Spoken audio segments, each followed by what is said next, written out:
In the spring of 1901, in the cold waters off a small Greek island, a group of sponge divers surfaced with something they didn't understand.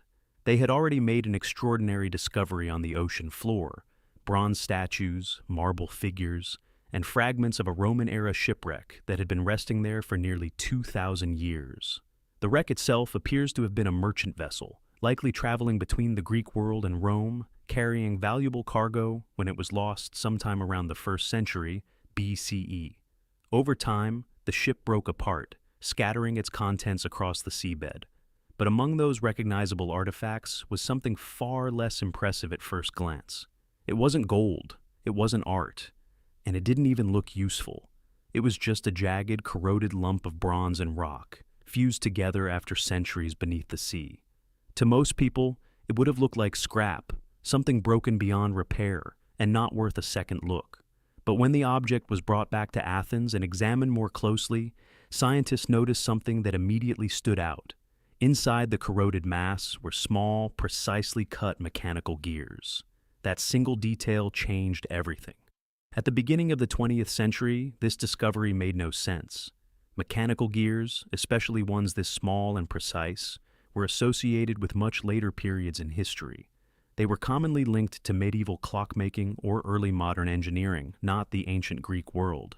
And yet, as researchers carefully cleaned and separated the fragments, more gears continued to appear.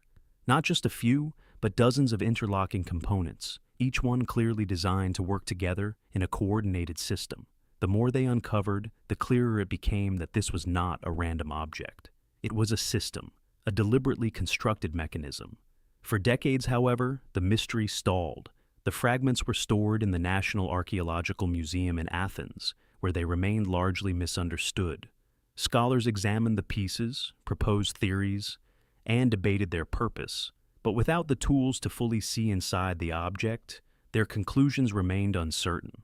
Some suggested it was an astronomical device used for teaching, while others believed it might have been part of a navigational tool or calendar system. But none of these explanations fully accounted for the precision and complexity hidden within the fragments. For a long time, the Antikythera Mechanism remained one of archaeology's most puzzling artifacts. That began to change in the 1950s, when physicist Derek de Solla Price became deeply interested in the object. Unlike many before him, Price approached it with a different assumption, that it was not just an artifact, but a machine designed to perform a function. Using early X-ray imaging, he examined the interior without damaging the fragile fragments. What he found was remarkable. The gears were arranged according to precise mathematical ratios. Their sizes and positions were not random. They formed part of a carefully engineered system. This wasn't decoration. This was mechanical computation. Price proposed that the mechanism was an ancient calculating device, something capable of modeling astronomical cycles. At the time, this idea seemed almost impossible. But even Price's work had limitations. The imaging technology available in the mid-20th century could only reveal part of the story. Many details remained hidden within layers of corrosion that could not be safely removed. The most important pieces of the puzzle were still out of reach, and once again, the mystery remained incomplete. Everything changed in 2005. An international team of scientists known as the Antikythera Mechanism Research Project applied advanced imaging technologies to the fragments. Using high-resolution X-ray tomography and detailed 3D surface scanning, they were able to examine the mechanism layer by layer, revealing structures that had remained hidden for over 2,000 years. What they uncovered transformed our understanding of the device. Inside the fragments were more than 30 interlocking bronze gears, arranged with a level of complexity no one thought possible for that time period. Even more surprising, researchers discovered thousands of faint Greek inscriptions etched into the surfaces, essentially a detailed set of instructions explaining how the device was meant to be used. For the first time, the mechanism could be understood as a complete and functional system, and the conclusion was unmistakable. This was not just an instrument, it was an analog computer. When reconstructed, the Antikythera mechanism revealed its true purpose. By turning a small hand crank, the user could set the gears in motion. As they rotated, a series of dials on the front and back of the device moved in precise synchronization. each representing different astronomical cycles. The mechanism could track the phases of the moon, predict solar and lunar eclipses, and map the movements of known planets across the sky. It could also follow long-term cycles that repeat over years or even decades. One of its most advanced features was its ability to model the irregular motion of the moon using a sophisticated gear system, something that requires a deep understanding of both astronomy and mathematics. Another dial followed the Saros cycle, allowing users to predict eclipses with remarkable accuracy. This was not simply a tool for observation, it was a machine designed for prediction. One of the most fascinating aspects of the mechanism is how detailed its displays actually were. On the front, a circular dial combined the Egyptian calendar with the Greek zodiac.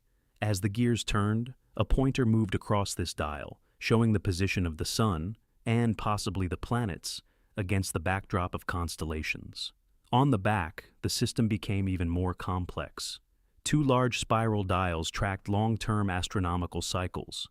One followed the Metonic cycle, a 19-year period that aligns lunar months with the solar year.